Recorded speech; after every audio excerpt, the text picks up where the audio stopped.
Okay, I can't be the only one that as a new beginner with my computerized quilting system was afraid to punch the buttons.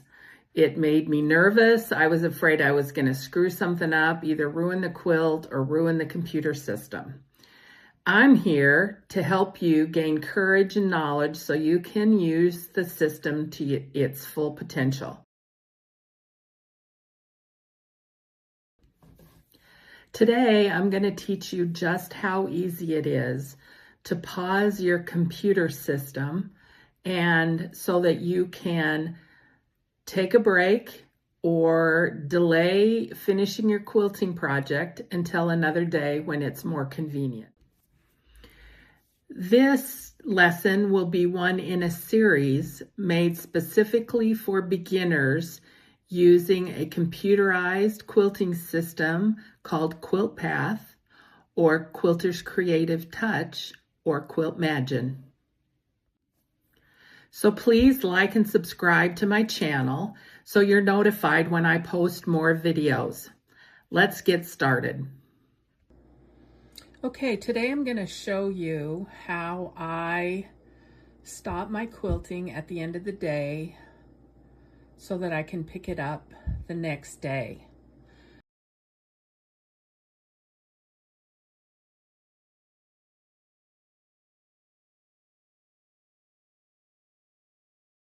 Here I finished a zone.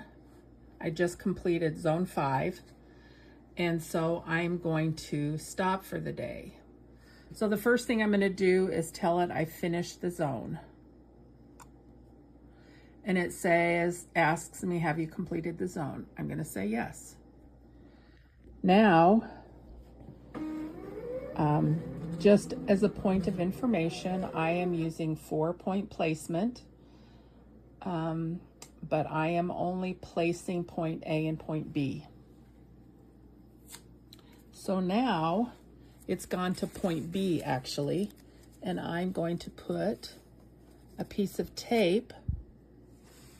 It's out of focus a little bit, I'm sorry about that. A piece of tape under the needle.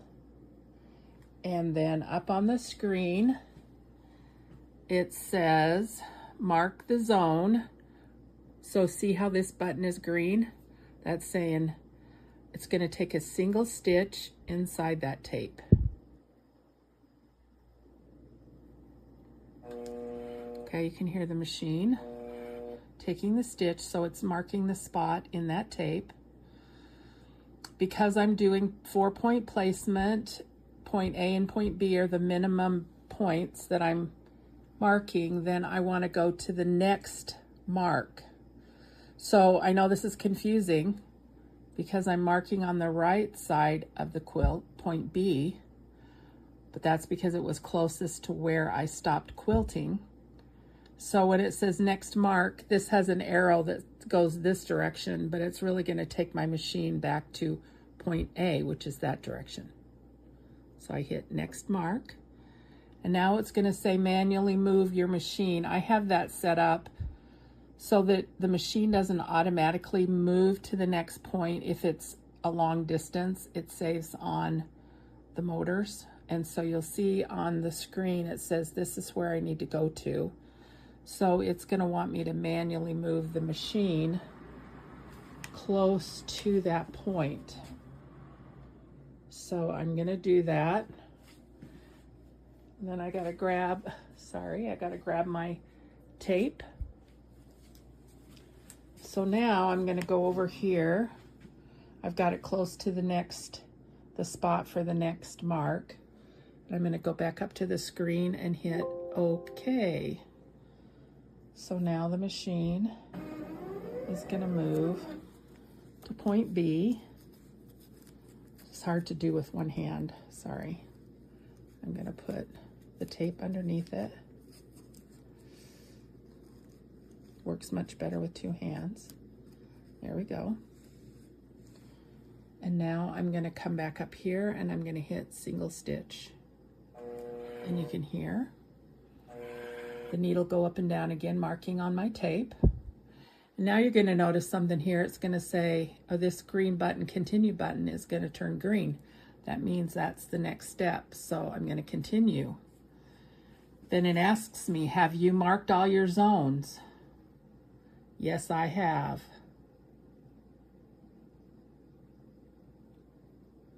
So I'm going to hit yes. It says, okay, the machine will now move to where the fabric marker for the next zone should be positioned. I'm going to say okay. And now the machine is going to move.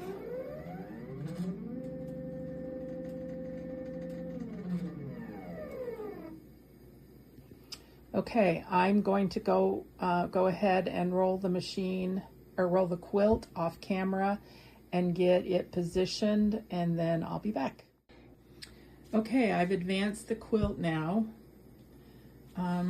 so that the needle is underneath the tape. You don't have to be exact to this, but you want to be close, especially if you have a little bit of a tighter, safe area. So then I go up to the machine and it says, move the fabric, okay? And then it says, have you moved the fabric? Yes, I have. All right, so now it takes me to the placement screen. And you know that because of this down here. It's wanting me to place the pattern, but I'm not gonna do that. I'm gonna make note that I'm on zone 6. And oftentimes I stick a little bit of tape, like the last quilt I did right here was when I stopped for the day, it was zone 10. I'll take that off and put a new piece of tape there that says zone 6, so I remember tomorrow. And what I'm gonna do now is I'm gonna shut down my machine. So all I'm gonna do is go up here and hit that X, and then I'm gonna go back to home, and then I'm gonna go to exit. So now, tomorrow, when I start quilting again, I'll show you how I start up. Okay, I'm back the next day and I'm going to resume my quilting. So I want to show you the process for that. So I've turned everything on and I'm going to open up Quilt Path.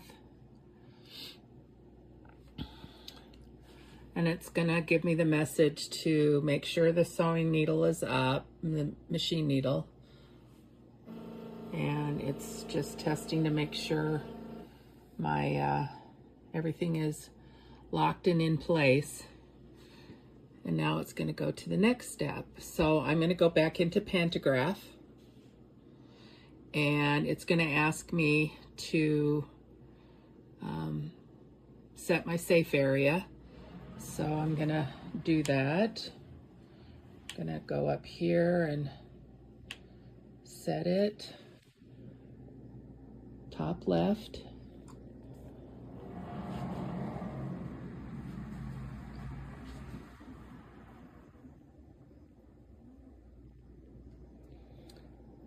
Bottom right.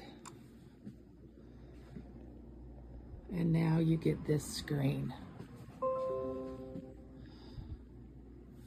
So when you're starting into a pattern, into a quilt that's already partially quilted, you want to go up here and hit resume zone sewing session.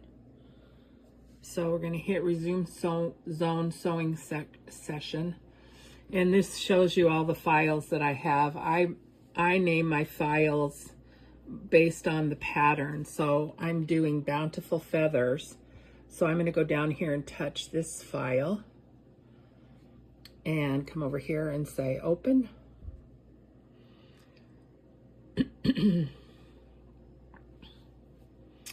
Okay, so here it's saying zone height is greater than 95% of the safe area. It could be difficult. I understand what that means. We're not going to talk about that today, but it's something that you definitely need to understand, the zone scale percentage, and I'll do a video about that so you can check that out later. But I'm just going to say, yes, I understand this, and it's going to move on. Okay, so it's going to take you right into Zone Manager. And this is where it shows you all the zones You can see down here, I'm just going to point this out. This says 97%. The program likes to be at 95 or less. So again, check out that video on the zone scale percentage and the zone manager later. What I'm going to do, I finished off on zone 5 and I was going on to zone 6. So what I need to do is move this down to zone 6. You can see the numbers changing. You can see the screen scaling down here. 5, and it gets to zone 6. That's where I want to start. So when I've got it on the correct zone, I'm going to go over here and say okay. And then it's going to give me a message. Would you like to be guided in moving the fabric? Now, I prefer to move the fabric before I shut down the night before, day before. I just prefer to do it that way so I know that's all done and ready to go. So in this case, I'm going to say no, I don't need help. And so then it brings me up to the placement screen. And I start off just like I would any other zone. It's as simple as that. I go over here, I put the machine over on the tape, and I touch the A and B zone and start sewing just as if I was still sewing yesterday. So it's really doesn't need to be scary. If you want to shut down on one day, shut the computer down and start up the next day, this is how you do it.